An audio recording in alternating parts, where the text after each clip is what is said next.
Okay guys, so here's a breakdown of everything that we're going to be using during our course. This is all stuff that's very simple. It's not like you have to have every single thing, but I feel like this is what helps me and my dogs the most when we're going outside on our little park rumps.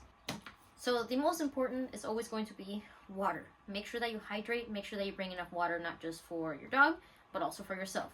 So I'm cool and I like to match with my dog, so I made sure to just get 2 of the same, except that blue is for human, green is for dog. Cool thing about this kind of water bottle is that it unattaches and you have a little bowl in the bottom right here, so it's perfect for on the go. So I know there's a bunch of varieties of this, but it's super important to have a collapsible bowl. Even though you might have your cool little water bottles with their little to-go cups, it's just good to have this whenever we're just gonna kind of hang out in one place, or for dogs that like to just drink a lot of water. Alright, also very important, little picnic blanket. This is where we're gonna set up all of our stuff. And it's also good to practice things like place, giving your dog a nice little spot to settle whenever we need them to just kind of hang out. Long lines. These are going to be super important. Now for this class, we need 2 different lengths. We need a 10-foot and we need a 30-foot. Now me personally, I love this material called biothane. They're going to be between a rubber and a leather. And the reason why I like it is because they're very easy to clean. One quick little wipey and you're totally done. They're a little bit nicer on your hands, especially for dogs that tend to pull a lot or that are very strong. But it's totally up to you what kind of material you want to use. Just make sure that that's something that you're comfortable holding. Now, when it comes to long lines, we also want to pair these up with something like carabiners. For this class, you're going to need at least 2. One will be for our tethers and the other one is going to be for our line. Alright, so of course, if we're going to go rumping at the park, we need some toys. Now, there's a bunch of different options depending on what you and your dog like. We have typical things that you can throw, like frisbees and tennis balls. We have flirt poles, we have tugs, and we have some that are a little bit of both.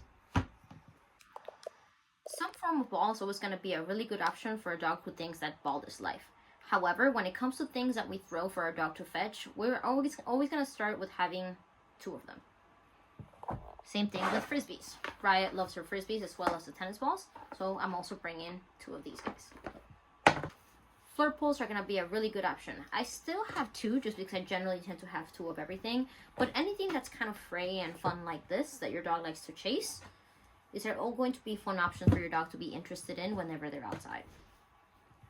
Then we have our tugs for dogs who just love to grab, shake, shake, shake, and play a nice, awesome game of tug. These could be awesome rewards for the right dog. Now, anytime that we're picking any of these, we want to make sure that they are items that we only use whenever we're outside. These will never see the light of day whenever we are inside. And as you can see, these all have very different textures that I usually won't use with a toy inside. And so all these types of toys need to be very high value, and really the primary reason for these toys is because these toys are connected to you in some way. If I fetch, I'm the person that's throwing the ball for my dog, and if I tug, I'm the person that's activating that game. So try to bring at least 2 of these, whatever you prefer, and we're going to use this for class.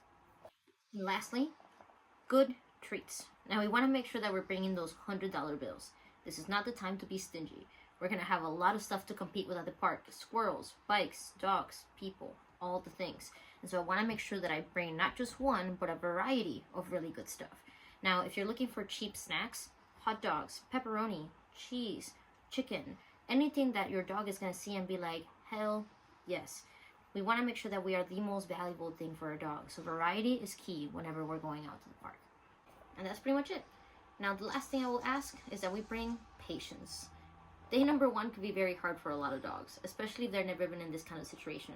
But make sure that we're taking a nice deep breath in, we're taking our time, we're bringing our high value snacks and high value toys, and most importantly, we bring a good attitude and be ready to have a good time.